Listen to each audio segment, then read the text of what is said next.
Ini untuk para senior, saya sarankan kalau Bapak ditanya ijazah, Bapak punya ijazah nggak?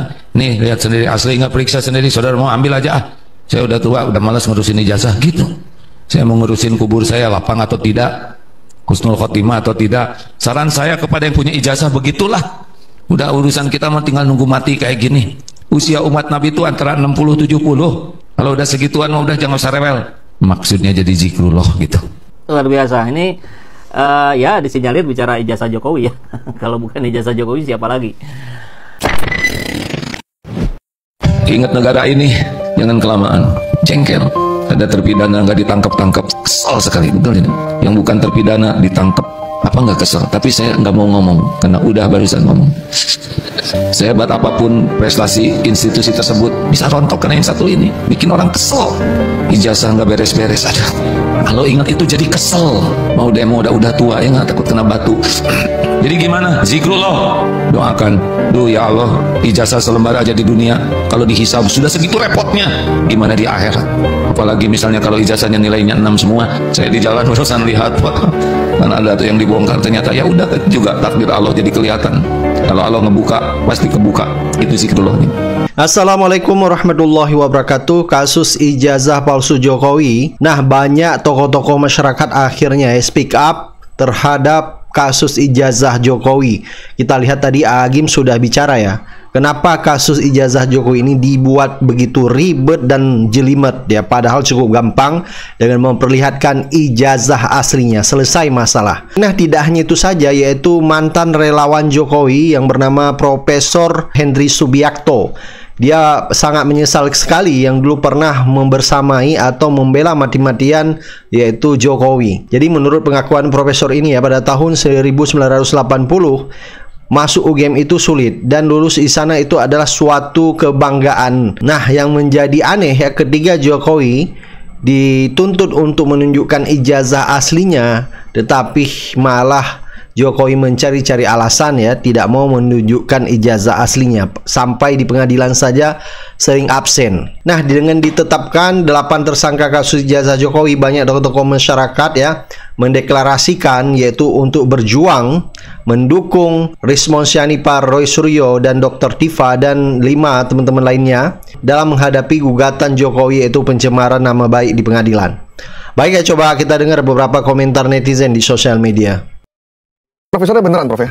Ya, saya tidak pernah beli. Ijazah saya bukan dari Pramuka yang jelas gitu ya. Tapi bisa cek semuanya dan saya akan terbuka kalau diminta oleh publik. Oke, gitu. Jadi ijazah itu bukan sesuatu yang gitu ya? Bukan suatu rahasia? Aib. Bukan satu rahasia dan bukan aib. Jadi kalau ditanya ijazahnya mana, pasti saya akan tunjukkan. Oke. Gitu.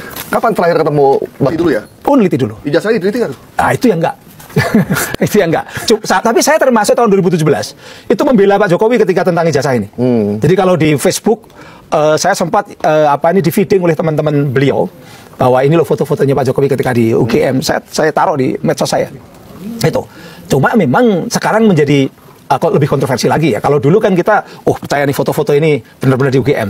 Cuma persoalannya kenapa ijazahnya nggak dimuncul-munculin ya?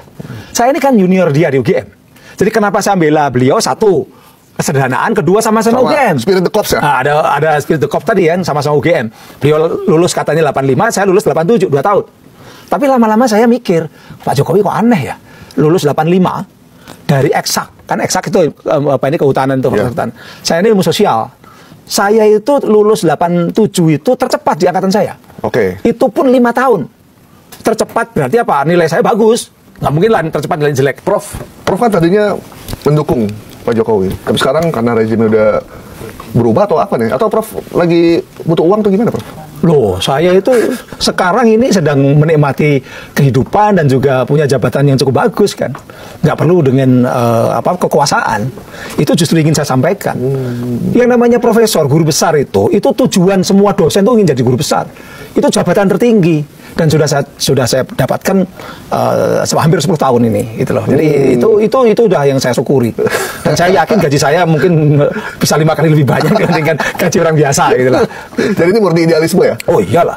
Ya, karena dulu saya ketika belain Pak Jokowi juga jabatan saya nggak naik-naik juga, sama aja. Dan nggak dapat uang juga dari situ? Ya, kalau dapat kan dari pekerjaan tentu saja dapat. Ya, kita dari Pak Jokowi. Oh, enggak lah, saya nggak pernah bertemu, nggak pernah mencoba untuk bertemu beliau kok. Siapa sih yang dulu meminta Prof untuk mendukung Pak Jokowi? Saya itu dulu didekati atau dekat ya sama teman-teman dari Solo, terus terang. Ada ustadz yang memang dulu kalau nggak salah penasihat Projo gitu. Pendiri Projo, penasihat Projo itu ngajak sama saya, dan memang waktu itu semua orang ngelihat Pak Jokowi itu harapan besar gitu ya. Hopes bagi negara ini. Orang yang tidak kelihatan, dia tidak punya latar belakang yang dari elit atau apa begitu, bukan dari oligarki juga waktu itu kan.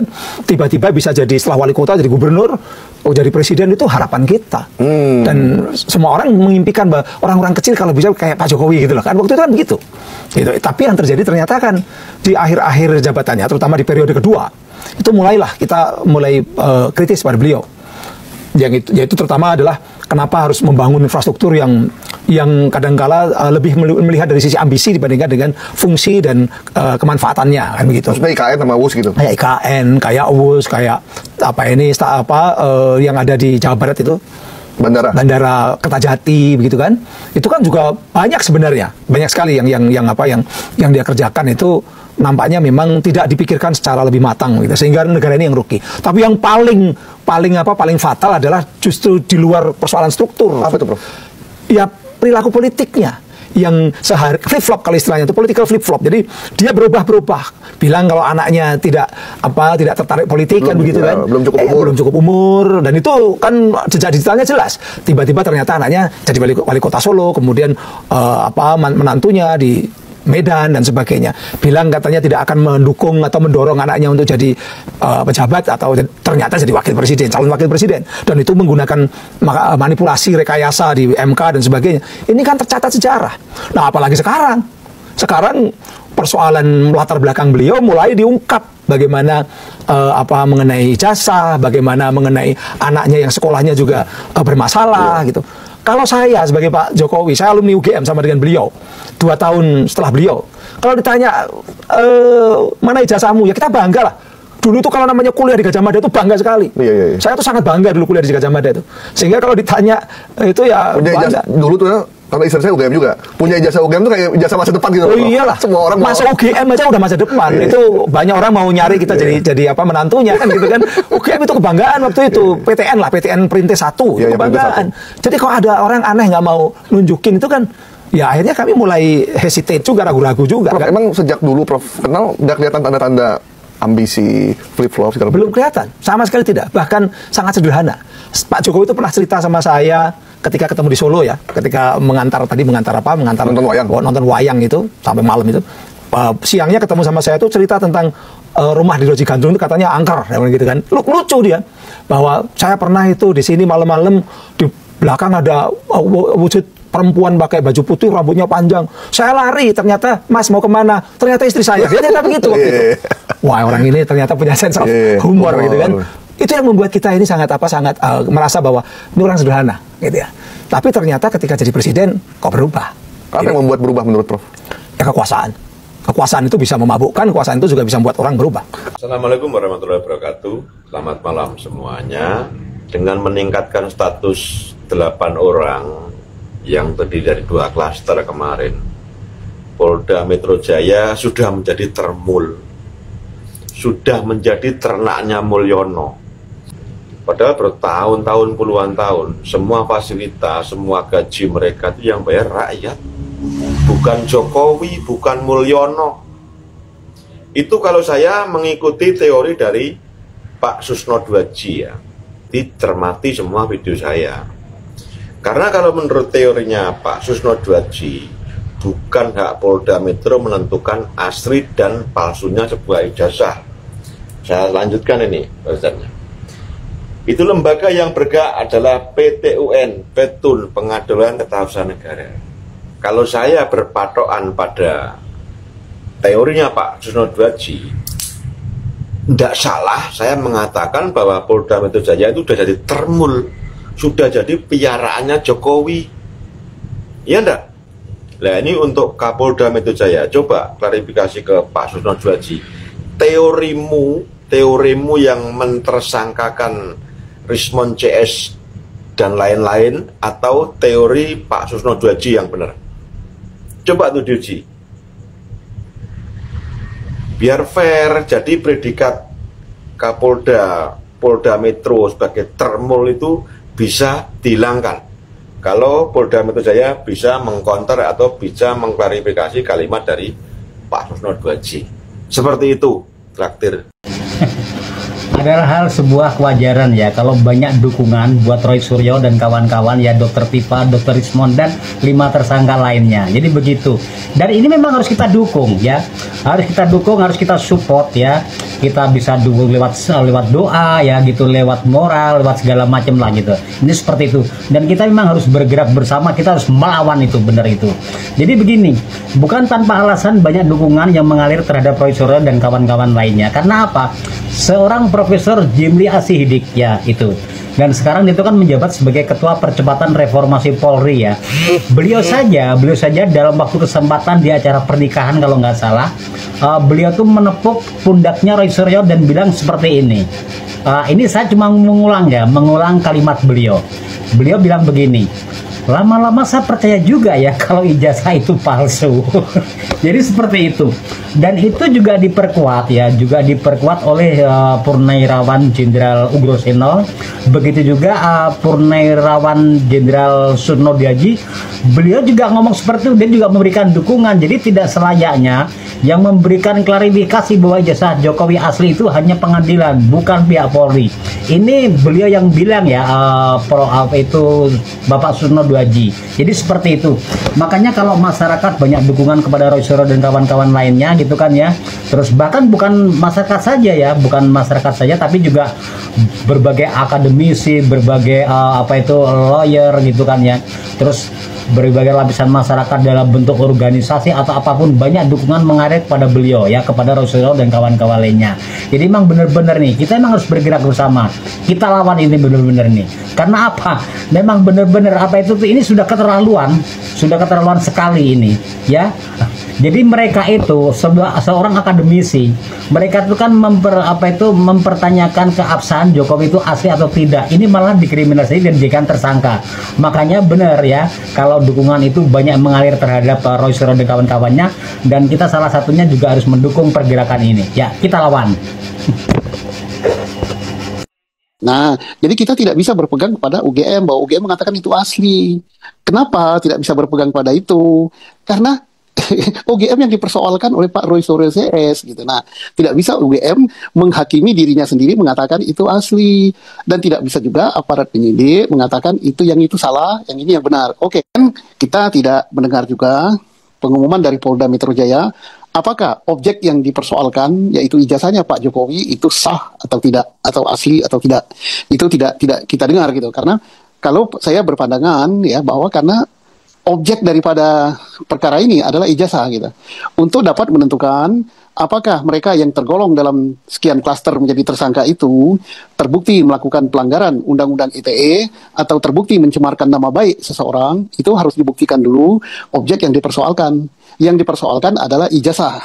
Itu mengatakan bahwa ijazah Pak Jokowi palsu gitu, atau tidak sah. Nah, itu harus dibuktikan palsu apa tidak sah. Ya syukur-syukur kalau Polda Metro Jaya sudah membuktikan bahwa ijazah itu asli. Nah, persoalannya adalah apakah untuk menentukan ijazah itu palsu atau asli adalah kewenangan dari Polda Metro Jaya. Karena apa? Karena ada dua pihak yang berbeda pendapat, yaitu Pak Jokowi bersama UGM mengatakan itu asli. Sedangkan yang para tersangka itu mengatakan tidak asli, itu palsu. Nah, ini siapa yang berwenang memutus? Kalau saya berpendapat bahwa karena itu produk dari pejabat administrasi negara atau produk dari pejabat tata usaha negara, maka itu yang berwenang memutus adalah Peradilan Tun.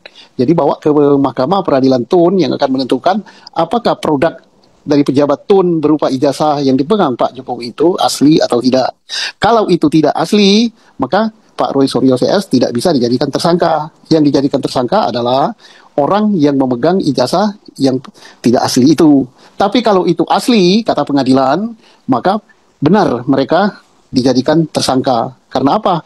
Wong ijazahnya asli dikatakan palsu gitu. Jadi mencemarkan nama baik, bisa juga dikategorikan juga melanggar undang-undang ITE. Jadi begitu persoalannya. Makasih. Sejak bergulirnya kasus ini ya Pak ya, banyak sekali netizen dan juga warga negara Indonesia yang menyoroti tentang kasus ini. Kemudian apa yang perlu publik pahami tentang tahapan penyelidikan ini ke penyidikan hingga penetapan tersangka, Pak? Yang harus dipahami yaitu sesuai dengan peraturan perundang-undangan kita mempersyaratkan bahwa untuk menaikkan sesuatu perkara menjadi penyidikan, kecuali tertangkap tangan, harus minimal ada 2 alat bukti. 2 alat bukti itu harus saling berhubungan, bukan jumlahnya ya. Misalnya ditentukan jumlah ahli sekian puluh atau sekian ratus, jumlah saksi sekian ratus, itu tidak menjadi patokan, tetapi harus saling bersesuaian. Saling bersesuaian. Setelah saling bersesuaian, maka objek yang dipermasalahkan itu harus dibuktikan dulu.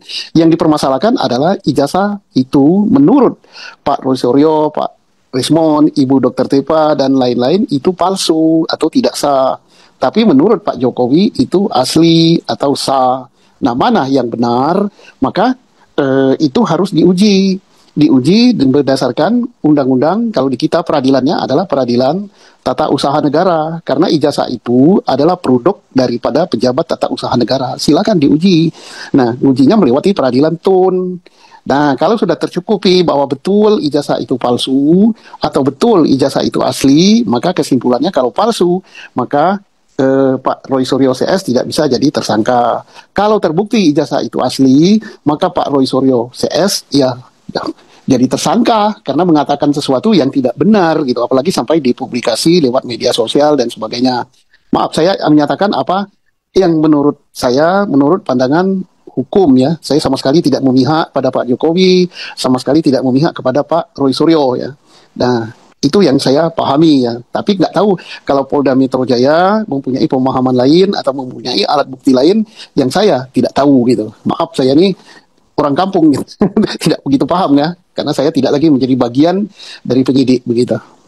Nah, masih berkaitan dengan seperti yang Pak Susno ini sudah jelaskan, update terbarunya ini dari Kapolda Metro Jaya, Pak Irjen Pol Asep Edi ini mengatakan, penyidik menyimpulkan bahwa para tersangka telah menyebarkan tuduhan palsu, Pak, dan melakukan edit serta manipulasi digital terhadap dokumen ijazah Jokowi dengan metode analisis yang tidak ilmiah dan meresahkan publik. Nah, Roy Suryo ini masuk klaster tersangka bersama Dr. Tifa dan juga Rismond Syanipar, dan mereka dijerat dengan pasal berlapis. Nah, dalam praktik penyelidikan, dalam praktik penyidikan, apa alasan biasanya penyidik ini menggunakan pasal berlapis, Pak? Saya kira tidak perlu pasal berlapis ya. Permasalahannya adalah satu, menyebarkan berita bohong atau kabar bohong, kabar palsu. Kedua, undang-undang ITE. Kabar bohong, kabar palsu itu kan adalah tentang mencemarkan nama baik Pak Jokowi. Tapi untuk dikatakan mencemarkan nama baik itu harus dibuktikan dulu bahwa apa yang disampaikan oleh para tersangka ini bohong, tidak benar. Misalnya ijazah itu betul-betul asli, tapi dikatakan palsu. Nah, persoalannya sekarang, tadi saya katakan, apakah ijazah itu asli atau sah atau palsu atau tidak sah? Itu dulu yang dimasalahkan. Nah, tapi kalau Polda Metro sudah membuktikan bahwa ijazah itu adalah asli dan ijazah itu adalah sah, maka ya terpaksa ya, bukan terpaksa ya, memang seharusnya jadi tersangka. Nah, persoalannya di mana Polda Metro membuktikan itu? Karena yang berwenang membuktikan bahwa produk dari pejabat tata usaha negara itu sah atau asli, kemudian tidak sah atau palsu adalah peradilan tata usaha negara. Indonesia sudah punya peradilan banyak sekali loh. Ada Mahkamah Konstitusi untuk membuktikan pelanggaran suatu undang-undang terhadap konstitusi. Kita punya peradilan agama untuk membuktikan. Kita punya peradilan militer. Kita punya Mahkamah Pelayaran. Kita punya peradilan umum. Kita punya peradilan TUN. Gitu ya, udah buktikan saja di TUN supaya tidak terjadi kegaduhan atau debatable gitu. Kalau kayak gini kan debatable. Katanya Pak Roy Suryo itu palsu. Katanya Pak Jokowi dengan segala pendukungnya dan termasuk UGM menyatakan itu asli. Nah, jadi kita tidak bisa berpegang kepada UGM bahwa UGM mengatakan itu asli. Kenapa tidak bisa berpegang pada itu? Karena UGM yang dipersoalkan oleh Pak Roy Suryo CS gitu. Nah, tidak bisa UGM menghakimi dirinya sendiri mengatakan itu asli, dan tidak bisa juga aparat penyidik mengatakan itu salah, yang ini yang benar. Oke, tentang pasal berlapis, ngapa saya katakan tidak perlu berlapis? Soalnya kalau berlapis seolah-olah ya kesan orang itu mencari kesalahan dan orang ini harus terjaring gitu kan. Berarti kurang yakin dengan pasal ini. Pokoknya harus terjaring. Jadi kesannya di publik kan nggak bagus. Kalau memang sudah terjaring misalnya dengan pencemaran nama baik, dengan pelanggaran ITE ya sudah itu saja, dua itu saja, nggak usah diuntungkan ini, untungkan ini, untungkan ini. Nah itulah. Dalam pada itu saya menganjurkan teman-teman di Polda Metro Jaya supaya meluangkan waktu barang 5-6 hari untuk apa? Untuk membaca buku putih karya trio Roy Simon Tifa setebal ini 700 halaman persis. Ini buku putih tentang Jokowi. Menurut saya ini seperti tesis PhD program ya. Untuk meraih PhD di kampus-kampus ternama, misalnya ini diterjemahkan dalam bahasa Inggris ya. Ini bisa menjadi contoh sebuah disertasi yang sangat bagus karena sangat lengkap. Betul-betul sangat lengkap. Ya. Jadi Mas Polda Metro, tolong ini dibaca juga supaya Anda ini tidak kemudian ambil kesimpulan meloncat, sementara kenyataannya memang Pak Jokowi itu nggak punya ijazah. Kalau punya kan ini loh ijazah saya selesai. Saya pernah mengatakan dulu dalam sebuah video bahwa sesungguhnya 7 menit bisa selesai. Ya. Jadi andai kata Pak Jokowi tidak mau datang, mungkin mengutus orang seknek ya, membawa ijazah SD, SMP, SMA sampai insinyur kehutanan itu, ya misalnya ada, ya tunjukkan wassalam selesai. The case is closed. Ya. Kalau memang mau dihukum si Bambang Trimulyono, apa itu juga bersama Gus Nur misalnya, monggo ya. Tetapi sama sekali sampai sekarang tidak pernah ada orang bisa melihat yang katanya asli itu ya. Jadi ini sebuah musibah politik sesungguhnya, saudara-saudara ya. Nah karena itu saya ingin memberikan nasihat boleh, masukan boleh ya, kepada teman-teman polisi dari Metro Jaya. Jadi janganlah memaksa diri. Karena jadi bahan ketawaan masyarakat, apa enggak eman-eman. Jadi kita tetap masih mengharapkan Polri kita menjadi sebuah contoh keteladanan, sebuah lembaga negara yang menjaga keamanan, ketertiban umum, dan lain-lain. Jadi tolong ditinjau kembali, karena kalau betul Polda Metro mau menangkap 8 tokoh tadi, kemudian dengan dipaksakan, ya, dengan menekuk-nekuk hukum, ya, lantas dijebloskan ke penjara misalnya, saya kira akan semakin kacau. Nah jadi saya kira pemerintah Prabowo sudah banyak sekali masalah, kalau ditambah lagi masalah ijazah Jokowi yang sudah jelas-jelas palsu, tidak punya, jadi untuk apa? Saya kira segitu dulu. Assalamualaikum warahmatullahi wabarakatuh.